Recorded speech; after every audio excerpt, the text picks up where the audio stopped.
بسم اللہ الرحمن الرحیم. ناظرین وی لاگ نمبر ہے 157 157 اور تیسری قسط ہے اور ہیڈنگ ہے فالتو سامان اور حاجت سے زائد چیزیں اللہ کی راہ میں خرچ کرنا بھی ثواب سے خالی نہیں ہے. یہ مسئلہ ہے چھٹا، پیج ہے 110، معارف القرآن جلد 2، سورۃ آل عمران نمبر 3 اور آیت نمبر ہے 92. ناظرین روزانہ کی بنیاد پر ہم آپ کے سامنے قرآن کریم کا ترجمہ، تشریح، تفسیر اور تلاوت کلام پاک رکھ رہے ہیں. اس کتاب کا ٹائٹل ہے معارف القرآن جلد نمبر 2، سورۃ آل عمران سے لے کر سورۃ النساء تک. پارہ نمبر 3 کا رکوع نمبر 9، اس سے لے کر پارہ نمبر 6 کا ہے رکوع نمبر 4.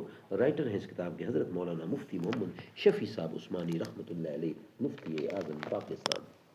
نحمده ونصلي على رسوله الكريم. بسم الله الرحمن الرحيم. قال النبي صلى الله عليه وسلم: خيركم من تعلم القرآن وعلمه. بہترین لوگ وہ ہیں جو خود بھی قرآن پڑھیں، دوسروں کو پڑھائیں، سکھائیں اور لکھائیں. پوچھا حضور سرور عالم نے: اے عمر، اس سے وہ کہ جوش حق سے تیرے دل کو ہے قرار، رکھا ہے کچھ عیال کی خاطر بھی تو نے کیا، مسلم ہے اپنے خیش و اقارب کا حق گزار.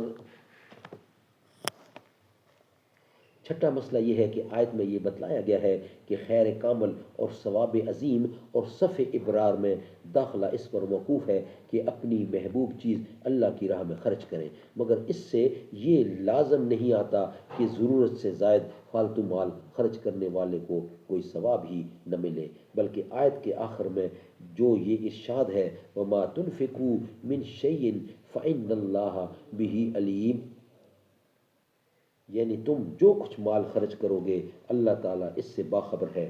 آیت کے اس جملے کا مفہوم یہ ہے کہ اگرچہ خیر کامل اور صف ابرار میں داخلہ خاص محبوب چیز خرچ کرنے پر موقوف ہے، لیکن مطلق ثواب سے کوئی صدقہ خالی نہیں، خواہ محبوب چیز خرچ کریں یا زائد اور فالتو اشیاء.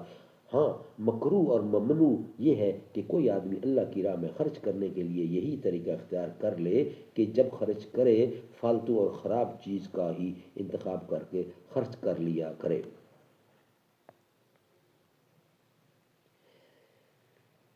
ممنوع یہ ہے کہ کوئی آدمی اللہ کی راہ میں خرچ کرنے کے لیے یہی طریقہ اختیار کر لے کہ جب خرچ کرے فالتو اور خراب چیز ہی کا انتخاب کر کے خرچ کر لیا کرے. لیکن جو شخص صدقہ خیرات میں اپنی محبوب اور عمدہ چیزیں بھی خرچ کرتا ہے اور اپنی ضرورت سے زائد چیزیں، بچا ہوا کھانا یا پرانے کپڑے، عیب دار برتن یا استعمال چیزیں بھی خیرات میں دے دیتا ہے، وہ ان چیزوں کا صدقہ کرنے سے کسی گناہ کا مرتکب نہیں، بلکہ اس کو ان پر بھی ضرور ثواب ملے گا، اور محبوب چیزوں کے خرچ کرنے پر اس کو خیر عظیم بھی حاصل ہوگی اور صف ابرار میں اس کا داخلہ بھی ہوگا.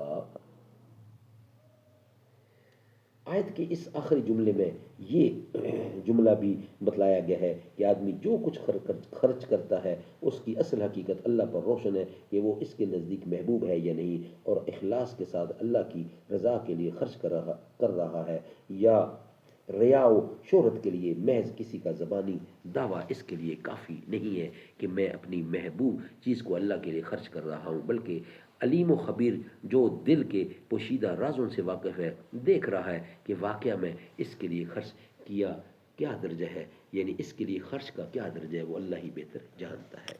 ناظرین یہ ویلاگ ہمارا تیسرا کمپلیٹ ہوا.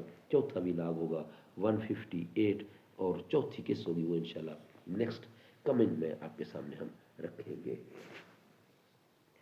میری مٹی پاک راہ کی، میری مٹی مدینے پاک کی راہ میں بچھا دینا، کہاں لے جائے گی مجھ کو مدینے کی ہوا جانے. خدا کی عظمتیں کیا ہیں محمد مصطفیٰ جانے،